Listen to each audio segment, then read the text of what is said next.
Certaines personnes sont incapables d'écouter le message des messagers qui nous guident sur le chemin du bon comportement, mais prétendent entendre la parole de notre Seigneur.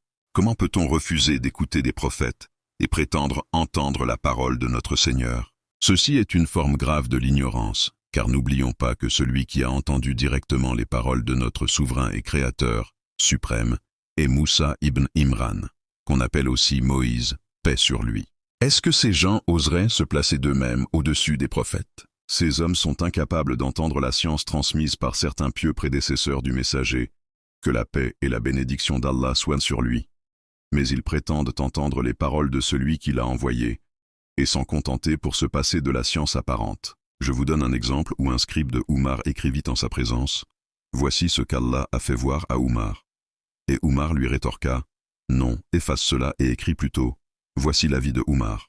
C'est-à-dire que, quand les pieux prédécesseurs parlaient, s'ils voyaient juste, ils disaient que ça venait d'Allah, et s'ils se trompaient, ils disaient que cela venait d'eux ou de Satan, et qu'Allah et son messager en sont innocents. Ils étaient humbles, et pouvaient récuser leurs propres opinions, alors qu'ils sont les hommes de la communauté dont les cœurs sont les plus pieux et dont la science est la plus profonde.